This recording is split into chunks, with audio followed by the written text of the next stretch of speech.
Good morning. Good morning. Happy Friday to you, everybody. Welcome back to another episode of the Daily Move podcast with our special South Jersey Spotlight edition. Congratulations to all those who were drafted last night, and best of luck to anybody who's hoping to have their name called the rest of the weekend. As always, I'm Coach Daley, joined by my right-hand man, Coach Move, over here. Coach Move, happy Friday to you. You got anything going on this weekend or what? A couple big things down by the Bay side down here. We got Bay Fest in Summers Point, which is pretty cool if you're down this way. Coach, how about the NFL draft, man? I know we're wrapping up those. I kind of like it split over 3 days. You get a couple middle round days today, and then finishing is up tomorrow. You got any good draft stories or memories for yourself? Nah, so I really enjoy the 3-day draft and having the first round on Thursday night. And I'll tell you what, before we had young kids, my wife and I, we would always go out and watch the first round of the draft at like a local bar or something like that and have drinks. But we haven't been able to do that now with the young kids. But maybe, as the kids get older, we'll get back into it. Something about just being out there in the public, like, whether you're a fan of the local team or not the local team, it was always just fun to be around and be in that environment. How about you? You got any stories or traditions or anything? Coach, once upon a time, going into my senior season of college ball, I got to actually do a pro day workout. And the way they do it for smaller schools, they come for your pro day the season before, then they know what to collect and watch film on. And I knew the reality. I have some pretty crazy background story about some illnesses and things like that. So I never felt like I was the same player physically. But overall, for that day, after you run your 40 and they measure your wingspan and your height and your weight and your palm and everything you can imagine, it's pretty cool. I remember sitting at a bar that night with a bunch of my friends and just thinking, what if? And it was something I always enjoy. Dude, that's pretty sick. And just to have that opportunity, because you never know, man. You never know. And if you don't get drafted, you never know. Hey, maybe my phone's going to ring, at the very conclusion of the draft, and it's going to be somebody on the other line who wants to bring me in for as an undrafted free agent or rookie mini camp or whatever it might be. So, like you said, congratulations to all those that were drafted last night. Best of luck to those who are going to be drafted tonight and over the course of the weekend. And then best of luck to those who sign elsewhere. And guess what, man? If you don't sign, keep working. It's not the end of the road. There's a lot of different avenues. But this is our South Jersey Spotlight show. Again, I hope you guys enjoyed our episode yesterday with the No Huddle. We talked a little bit about motivational tactics, and we shed some light on some local draft prospects, hopefuls that might hear their name called this weekend. Monday morning, we have a new episode of the Coach's Corner coming up. We're going to be talking with Coach Mike Isgro. He is an assistant football coach at Westchester University. You guys from down the shore in South Jersey probably know him as being an all-time quarterback down there at Absegami. Coach Isgro is joining us. Really excited about that interview, so make sure you check us out on Monday morning. Make sure you're liking, subscribing, sharing, whatever you want to do to help us out in order to keep this thing going, because we're going to be here and we're going to be here for a while. Really excited about what's to come. So we're going to get into our South Jersey Spotlight segment, and we're going to go over our Freedom Division and our Independence Division today. We just dropped the Liberty Division yesterday, and the Memorial Division was dropped on Monday, and then we'll have the National Division next Monday. So we're going to talk about here the Freedom Division. First up is Amara Daley from, and excuse me if I'm mispronouncing that name. Is that how you would pronounce that one, Coach, or what? Yeah, I think Amara Daley. Yeah. Daley. 87 tackles from Camden East Side, 10 tackles for lost, plays defensive end, middle linebacker, and some wide receiver. Coach at 6'3", 230. That's a heck of a target to be able to throw to. He's got Temple, UConn, Boston College, Rhode Island, New Hampshire already offered him, and Coach Malik Brown expects him to continue to pick up more offers. If you watch this guy's film, dude, he's an explosive hitter, sheds blocks, and uses his leverage to his advantage for sure.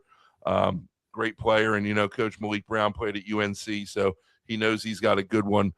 Quick words on Amara there, Coach?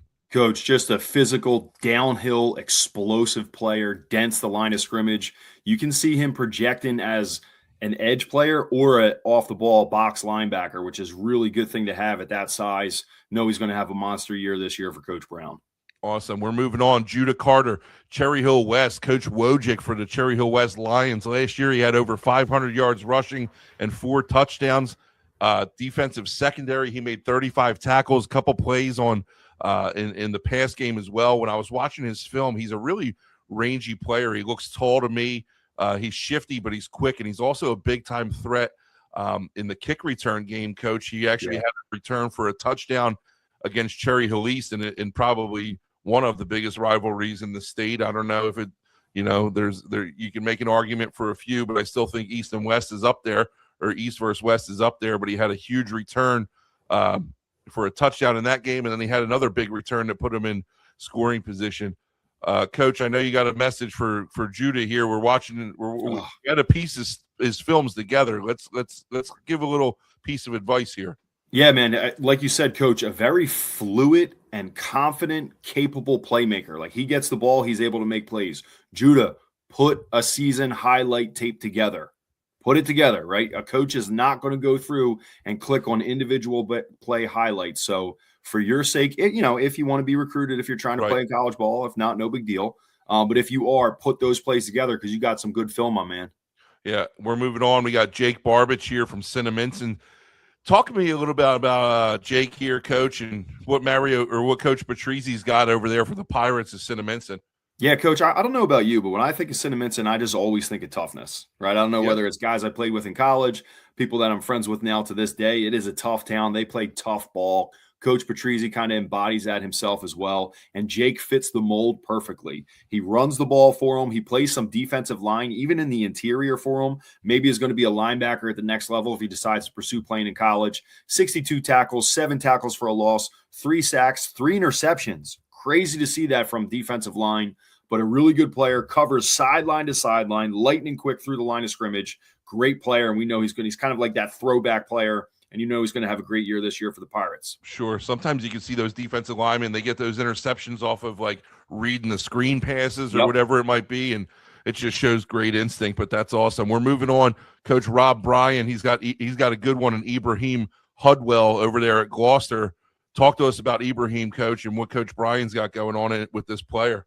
Coach, I feel like they always have a good one, right? Gloucester is one of those places that really invests and reflects their town. They really support and champion their athletics and their athletes. And I feel like as they start to really commit to that even greater, we're seeing success across the board in all their programs. They're constantly making runs in playoffs as well in football. And Ibrahim has kind of taken that torch from that running back tradition. You think back to Sharky Burkhart now, who's a monster going into his senior season at Kutztown. And he's the next one, right? The next Lion great. He had 1,093 yards last year, 8 touchdowns. He also plays the other side of the ball, 20 tackles, 5 TFLs, 1 sack and an interception. Coach, fast, tough, explosive, no-nonsense runner. If you are misaligned by a step, he's going to make you pay. And I just think it's another great matchup there. His style of play for what the Lions do. Coach Bryan's got a good one. We know he's going to have a really good year this year also. Like you said, it's Gloucester always has a good one, man. So they got another one on deck. We're moving on to the big road grader, number 66 there from Moorestown, Dalton Wiley. Dalton Wiley is a huge, imposing figure at 6'4", 265 pounds. I watched this kid's film, man. He's quick on his feet. He's got a really solid first step.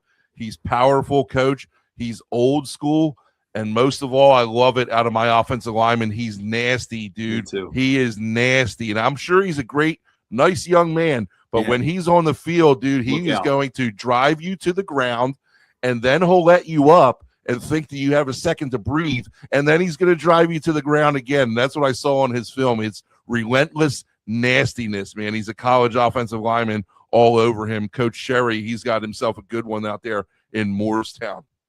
No doubt. Moving on, Jalen Morris, Triton. We talked about Coach Tomio and him being our coach of the week.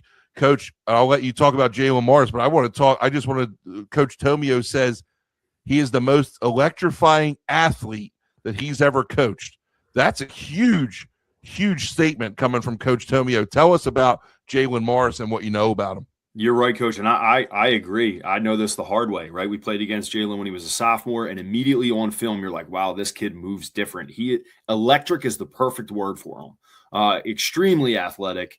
We know statistically he had 38 receptions for 700 yards, 6 touchdowns last year. He also has played quarterback for the Mustangs in the past. He had 6 interceptions on defense this past year alone. And I know when we played them, we had a battle with them pretty much to get into the playoffs 2 years ago, and they pulled out 13-10 win. And I feel like every monster play of the game that determined the outcome, Morris made the play. This year, he also had a lot of great plays in the game we played against them as well. He is a dangerous player. I think he could play offense. I think he could play defense. Whoever gets him to play in college is going to get a really good player. Absolutely. And Triton's always got those great athletes, and they've been so well coached, and high praise coming from Coach Tomio. We're moving on to the Independence Division here, and first up, we got George Massey for Buna, and Coach Kyle Klein, man, is doing great things down there at Buna. I don't know where, how their season's going to go this year, but man, everything I'm seeing on Instagram, he's got his guys in at 5, 6 o'clock in the morning. Pancake Club. Pancake Club. Yep. He's got a full weight room in there, Coach. George Massey is leading the way for him. 15 receptions for 211 yards and 3 touchdowns last year on offense, 19 tackles and 3 interceptions on defense. He's a physical defensive back who really plays with his hands. And when I spoke to Coach Klein about him, he says he's really emerged as a leader in all 3 facets of the game, offense, defense, and special teams. And last year, get this, was his first real true season of playing football. So crazy. Massey has huge upside here. And Buna, like I said, I think that they're going to make many strides this coming season just off of what I've seen. Coach, when you watch his film, he is so natural in coverage and just finds the football. It's really impressive. And when you add that it's his first year playing, he's got a lot of upside. He's going to be a really, really good ball player. Talk to us about Gabe Hill coaching and what he's got going on down there at Clayton for Coach Chamberlain. Yeah, love Coach Chamberlain, love his game, what he's doing, building the program. Gabe Hall is going on to be, was a 3-year starter, going to be a 4-year starter for them. He is somebody that they look at as that drives the engine of what they do offensively. They put a ton on his plate. He's able to beat you running. He's able to beat you throwing. He can lead to explosive plays. He had 250 yards and 3 touchdowns this year. He rushed for 375 yards and 7 more touchdowns against the Gators. A good battle. He had 119 yards. 3 touchdowns this year. He's a good runner, like we said, dangerous. He can make you pay, explosive with the ball in the hands, and he's going to have a big year again this year for Clayton and for Coach Chamberlain, who does a great job with that program. Yeah, awesome. He really does. And Gabe Hill had his coming out party against the Gators, so I remember that number 7 all too well. We're moving on. Ray Brown against Pensgrove, who's no longer there. Apparently, we have a policy on the show that we're not going to talk about players who are no longer playing for the team that they're representing, correct? Yeah, and like we said, Coach Ray's a really good player. He battled some injury. Yep. He's been a good player since he got to high school. He's moved to Salem, where we talked about Wyatt Irvine. Good luck to you, Ray. And for Pensgrove, Coach, we're going to have to reach out and talk to them and find out and do a special post to promote players on their program as well. For sure. Joey McCoffin. Just like Joey you said. McCoffin.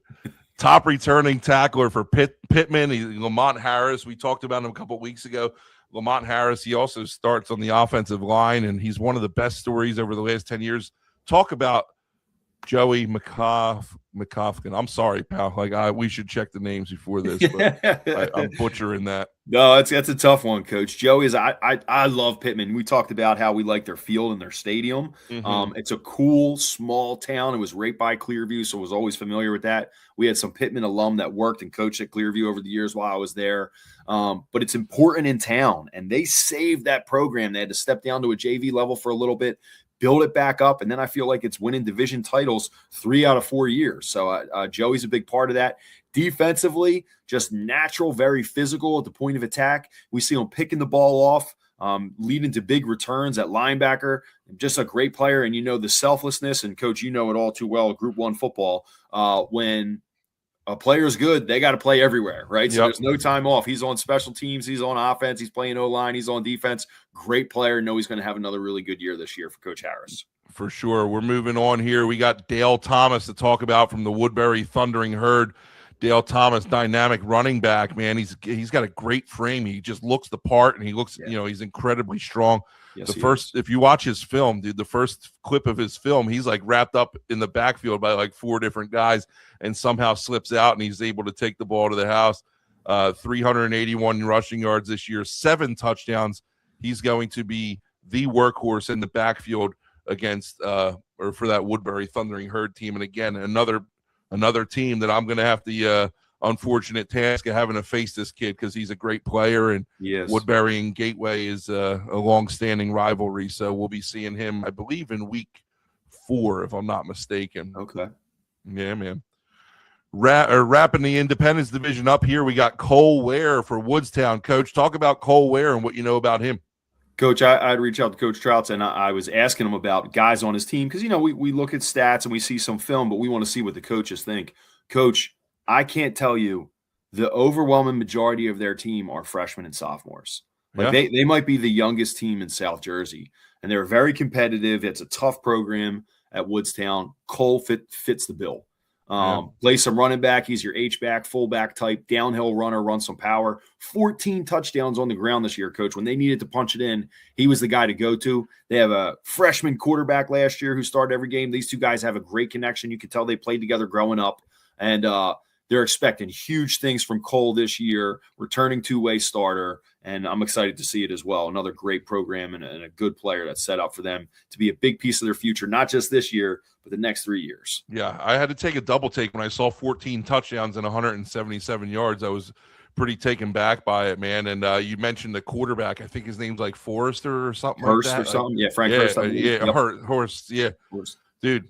Good player. Really solid quarterback too. So and you talk about, we talked about places to play too. Like what a great place to play. And I know Coach Emmel said that, Woodstown was one of his favorite spots. It just, dude, they got a good thing going there. And they were way up for a long time. And it seems like they're getting their way back there for sure with these young guys. But that's going to wrap it up for our South Jersey Spotlight segment.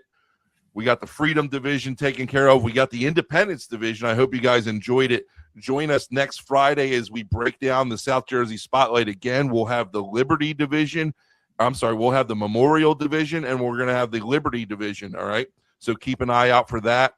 Those divisions will be dropping here in the coming days. Again, it's Friday here. Enjoy your weekend. Have a nice weekend. And then you got to join us Monday. We got a great interview coming up with Coach Mike Isgro from Westchester University. Coach Scanlon, you got some final words here? You know it, man. Let's find a way to win. Let's find a way to win, baby. Thanks for joining us. We'll catch you next time on the Daily Move podcast.